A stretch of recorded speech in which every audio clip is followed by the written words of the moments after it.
When it opened on Valentine's Day 2015, the Music Man Cafe was serving 3 meals a day. In a plaza the restaurant shared with more than half a dozen businesses on Plainfield Pike in Johnston. Owner Al Sakosha had spent $100,000 to buy and renovate the former clubhouse pub.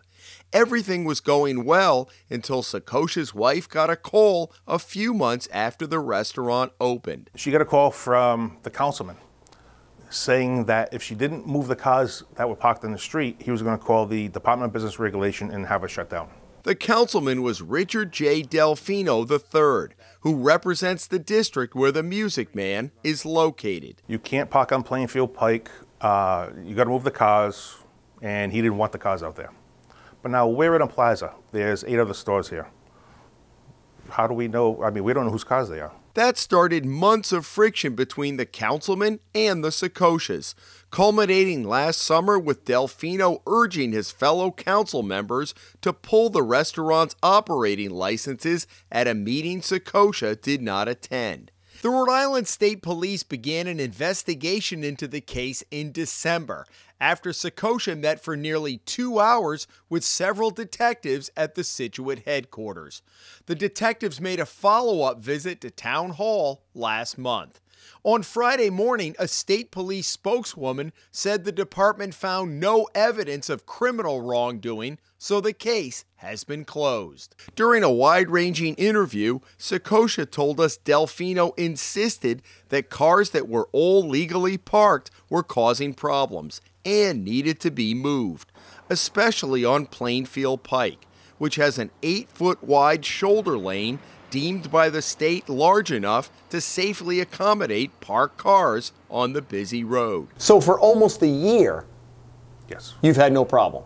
We've never had a problem. To this day, we've never had a problem. Did you no, I mean with people parking on the road?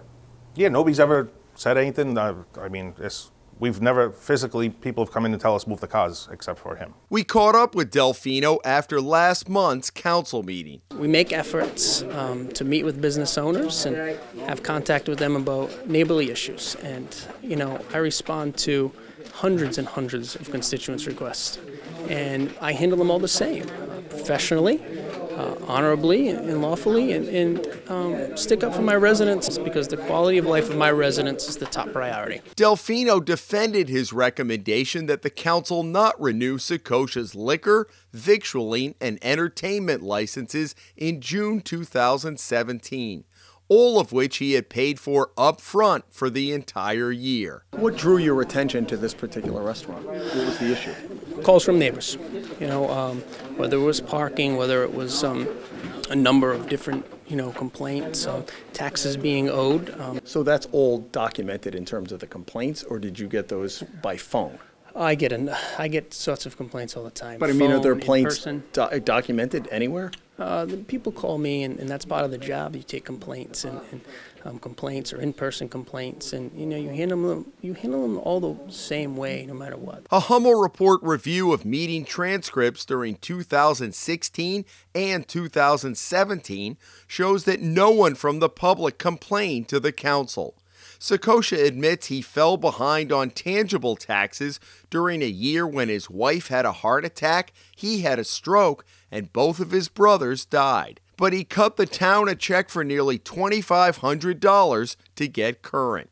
In September of 2016, one of Delfino's opponents in that year's election, Deborah Spar, held a fundraiser at the Music Man. We had a kid working for us, 18-year-old kid, and he said his mom wanted to have a party here for her family. It was like a little get-together because she was running for council. And, you know, that was basically the downfall.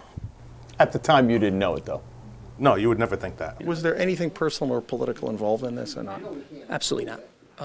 Absolutely not. I don't know the gentleman outside of him being an owner, and I don't know of anything political, nor do I care if there was anything political. I'm elected to do a job. Sakosha repeatedly argued with Delfino, unsuccessfully, that every car he had an issue with was parked legally. So Delfino took another tack, calling on the State Department of Transportation to try and help him in the summer of 2015. These two guys are DOT inspectors, and I'm having them put up no parking signs in front of your plaza.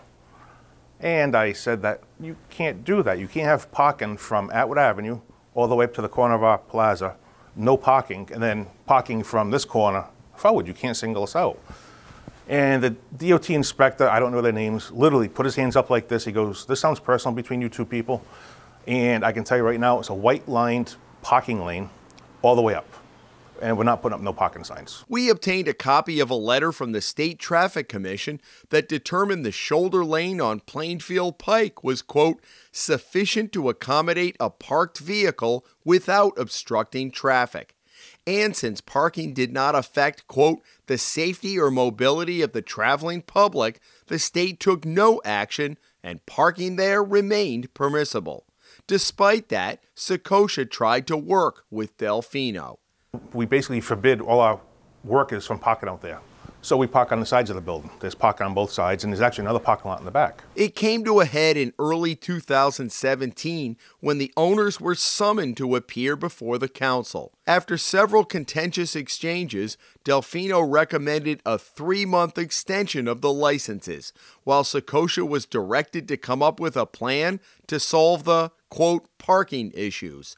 In May, the Secoshas, sensing trouble, brought a lawyer with them. At that meeting, when they saw the lawyer, they basically dropped the parking problem and said, you know, parking's been pretty good, you're all set.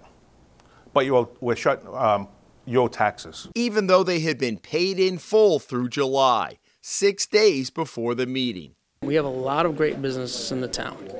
We're very fortunate, we're business friendly. But there are rules that have to be followed, like paying your taxes, like following the stipulations of ordinances and stipulations on licenses, which is important because what happens is these things spiral out of control and they continue to fester, and it deteriorates our neighborhoods, and that's not fair to our constituents. Since the councilman was on record saying parking was not an issue anymore and the taxes were current, Secosha's lawyer told him he didn't have to attend the June meeting, that the renewal would be routine. That turned out to be a critical mistake. Delfino brought up both issues again and made a motion not to renew the licenses, with Secosha not at the meeting. Secosha had to close because of heavy rains after that anyway, and by the time he had the damage fixed, it was too late to fight for the license and try to open. Months later, Secosha ran into Delfino at a coffee shop in Johnston. He'll give me my license back in October because it was too late for the September meeting. Only if, listen to this one, on a Sunday when we're busy, I have to walk out there and tell people they can't park on the street. I said, put up no parking signs. Well, the town doesn't have the authority to do so. Well, if the town doesn't have the authority to do so, why is it my responsibility to leave my place of business when we're trying to serve customers and make money to pay taxes, to go out there and tell them they have to move? Well, if you don't do that, you're not getting your license back. And I met with him afterwards to say, here are the steps that we need to take to make this situation better. How soon after they were pulled did you meet with them? It was over the summer. I was in contact with him and was happy to meet and sit with him and eventually did and wanted to work with him like I do with everybody else. But these issues go on, and we have so many good businesses. How can you continue to operate and owe taxes? That's not fair to the person, the neighbor sitting next to you, or the business owner, or the small business that may be struggling to survive. At that point in October, it would have been 4 or 5 months. Well, we've lost a lot of workers. They've all moved on to other jobs. We basically probably lost a lot of customers. We would have to start from scratch again, probably have to change our name. I mean, really, we lost everything. In Johnston, Jim Hummel for the Hummel Report.